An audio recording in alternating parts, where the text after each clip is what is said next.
good. This is kind of some tea. So both of these girls, great fucking players, right? Like, yeah, phenomenal. Can't say enough good things about them on the court. But they're also a part of our exec board. And so that could be a little conflict of interest because W and Unrivaled. A little bit more than a little, huh? A little bit more than a little bit of a conflict of interest. Sophie Cunningham just revealed something that many WNBA players have been quietly discussing for months. Her honesty could completely change the game in the ongoing CBA talks. Most people don't realize the core issue. The owners of a rival league are also part of the negotiations shaping the WNBA's future. This creates a serious conflict of interest, one that threatens the league's survival. Sophie's candidness on a recent podcast has exposed this problem, and she's clearly no longer holding back. Before explaining why this could derail the entire CBA deal, it's important to understand what's really at stake. It's not just about player salaries or schedules. It's a fundamental clash of interests that could determine whether the WNBA continues to thrive or collapses in the next 5 years. This revelation could be a turning point in how the league moves forward. Sophie Cunningham spoke on Unrivaled, and as she was speaking about it, she clearly spoke on the conflict of interest that Napheesa Collier and Breanna Stewart have with the WNBA in negotiating a new CBA deal. If the owners say, we'll give you X amount of money, X amount of rev share, since that's the phrase everybody wants to use, but you can't play an Unrivaled, well then, at the most basic of levels, Napheesa Collier and Breanna Stewart would say, ooh, I don't think we should take that deal because our business, our little baby called... Did you catch that energy? Sophie's no longer hiding her true feelings. Her reaction drops from 0 to 15 on the excitement scale. This isn't just casual shade. It's a bold public rejection of Unrivaled's entire second season, and she's doing it as someone who's financially comfortable in the WNBA, someone who doesn't rely on Unrivaled to make ends meet. But here's the real story. Sophie is speaking for countless other players who can't voice these opinions openly because they depend on that unrivaled paycheck. Players earning $70,000 to $80,000 annually are watching stars like Napheesa Collier and Breanna Stewart build a league that directly threatens their ability to negotiate better WNBA contracts. They're furious but stay silent, fearing they might lose that income next season. This is a classic example of power dynamics at play. The rich get richer, the middle class stays quiet, and Sophie, who's secure financially, finally speaks out on what many are thinking. And then, when the podcast host asks the most important question, everything could change. Stay tuned. Is this... ...had to say about the conflict of interest, please like the video, comment, and subscribe. Can someone explain to me real quick, like I'm 2 years old, is it a tournament? I know it's a league, but like, obviously these women are not playing 40 games during the offseason. Yeah.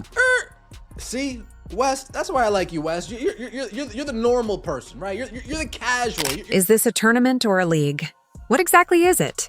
That's the question most sports fans have about Unrivaled, uncertain about what they're watching or why it exists. That confusion highlights why this conflict of interest is so concerning. Behind the scenes, WNBA owners are negotiating a new collective bargaining agreement, CBA, with the Players Union. They're discussing revenue sharing, salary caps, and international play rules. At the negotiation table, stars like Napheesa Collier and Breanna Stewart are speaking up for the players. But Sophie is about to expose a critical problem. Now here's the thing, if Sophie Cunningham is saying this publicly, the players all know this privately. If Sophie is saying this publicly, one more time, the players all know this privately. Sophie Cunningham, she's making dough. She's good. But what about all the players that aren't making dough? The $70,000 a year, the $80,000 a year, the $90,000 a year. Good money for an average American, but these people want to keep up with the Joneses. They want $500,000, $300,000 deals. Indeed. I guess because this is 3v3, And how over the course of how long, I'm curious. Oh, fuck me, 9 weeks? Oh, okay. I was gonna say if it feels like just a little one-off maybe, and then the WNBA can get behind it, support it for a little bit. 9 weeks is a long time. That's why there's some. There it is, the conflict exposed. A deeper, more troubling conflict of interest. Let me explain why this is so much bigger than it appears. If WNBA owners go into negotiations and say, "We'll share revenue and significantly boost salaries," but impose a restriction preventing players from participating in international or off-season leagues, what happens?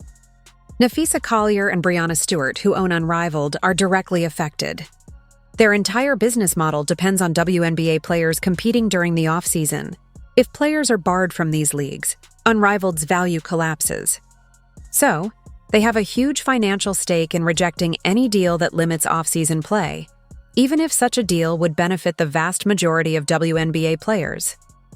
This creates a structural conflict that makes fair negotiation impossible. Sophie is aware of this dilemma, and every player understands it too. But she's the first to speak out publicly, which takes real courage, especially when calling out two of the biggest stars in women's basketball. The psychological layers behind this are even more intriguing. That's because this is 3v3, and how over the course of how long, I'm curious. Oh, fuck me, 9 weeks? Oh, okay. I was gonna say if it feels like just a little one-off maybe, and then the WNBA can get behind it, support it for a little bit. 9 weeks is a long time. That's why there's some conflict of interest, a little bit. Huh. So that's interesting. But I will say, I think it's cool that they're paying these players because now they're allowed to stay stateside. And oh yeah. I think that the first year, it went actually pretty smoothly, and a lot of people really did enjoy it. And so now a lot of new people are back. A lot of the same old people are back. And so it's going to be, I think people liked it for the most part. Ooh. 9 weeks. That's the detail that makes everyone pause. 9 weeks isn't just a quick tournament. It's a substantial chunk of the year, representing a quarter of it. That amount of time begins to directly compete with WNBA training camps, international commitments, and the entire ecosystem players have built their careers around. What many aren't discussing is that these 9 weeks are strategically placed during the period when WNBA players traditionally go overseas to earn significant income. Countries like Russia, Turkey, and China offered leagues that paid far more than the WNBA ever could. But due to geopolitical tensions and safety concerns, those options have largely vanished for many players. Enter Unrivaled, offering a shorter season, better exposure, and decent pay. Sounds appealing, right? But the reality is, it's not matching the overseas salaries that players once relied on to set themselves up financially. It's good money, but not enough to sustain a career. And here's the twist. The owners of Unrivaled are players themselves, who now have a vested interest in keeping WNBA salaries low enough so players still need their league.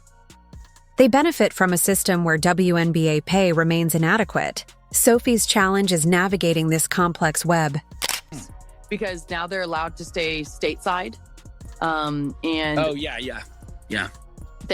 I think that the first year, it went actually pretty smoothly, and a lot of people really did enjoy it. And so now a lot of new people are back. A lot of the same old people are back. And so it's going to be, I think people liked it for the most part. Ooh. Ooh.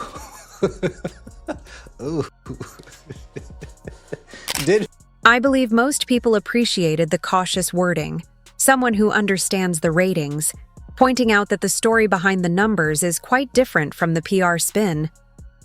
Here's what actually happened with Unrivaled's debut season.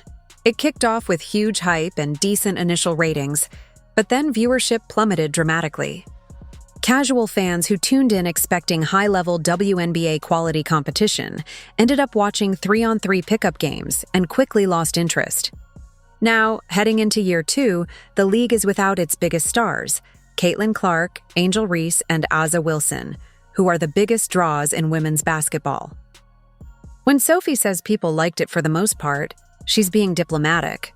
What she's really implying is that the dedicated core fans stuck around, but the league isn't making the impact on women's basketball that was promised. This is crucial to the conflict of interest debate because Nafisa and Brianna will argue that Unrivaled benefits women's basketball overall, providing opportunities and exposure.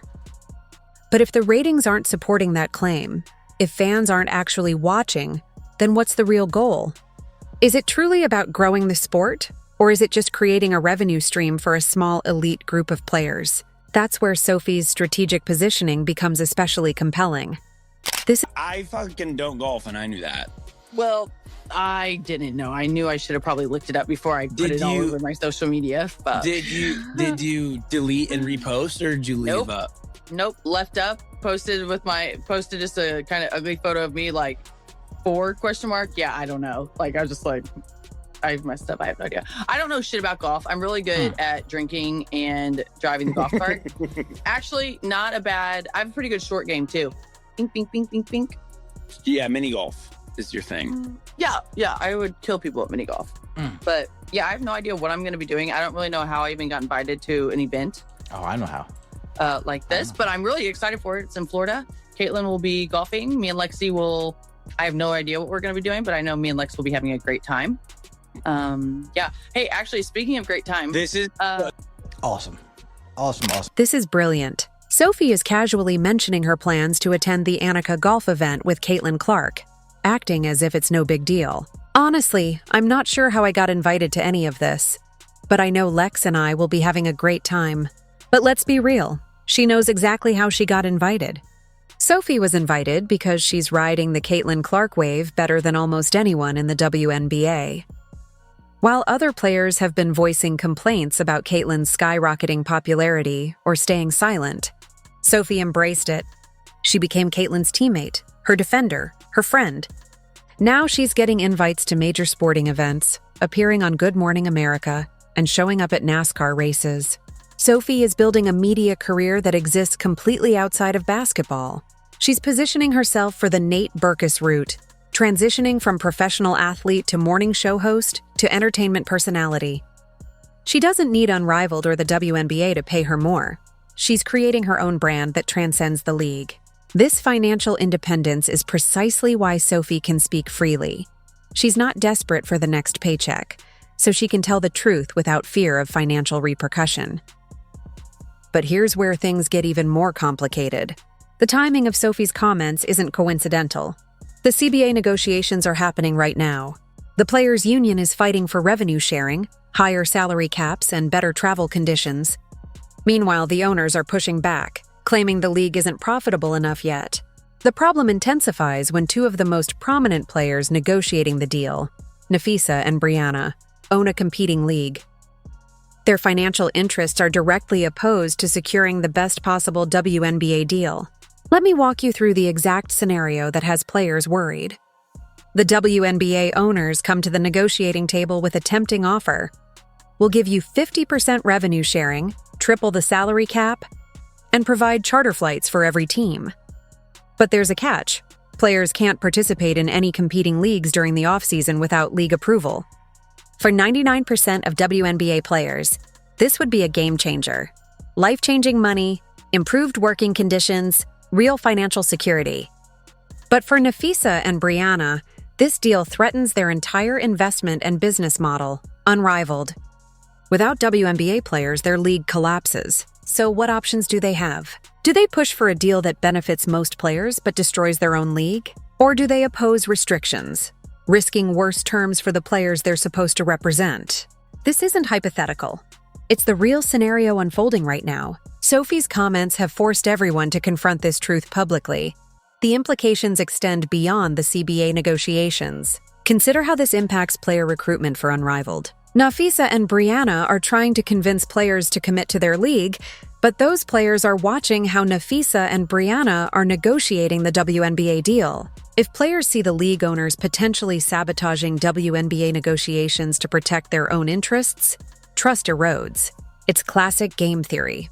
Every move Nafisa and Brianna make in one arena influences their credibility and power in another.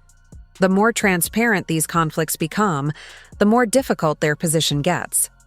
Strategically, Sophie isn't just exposing a conflict of interest, She's positioning herself as the voice for players who feel left behind by the evolving power dynamics in women's basketball.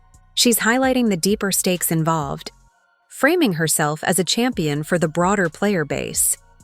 The players who aren't securing top-tier contracts, who don't earn millions through endorsements, and who rely heavily on the outcomes of the CBA negotiations. These athletes are the ones Sophie is now championing. By speaking out, she's positioning herself as a de facto leader for this group, showing other players that it's okay to question the status quo. Sophie is demonstrating that it's acceptable to challenge the narrative when the system isn't working fairly for everyone. This kind of leadership builds loyalty, expands influence, and creates a platform that reaches far beyond basketball. What's particularly skillful about her approach is how she navigates the criticism. Sophie isn't attacking Nafisa and Brianna personally. She's acknowledging their excellence on the court, praising their talent, but she's also drawing a clear line between respecting them as athletes and questioning their roles in league governance. This is strategic media management.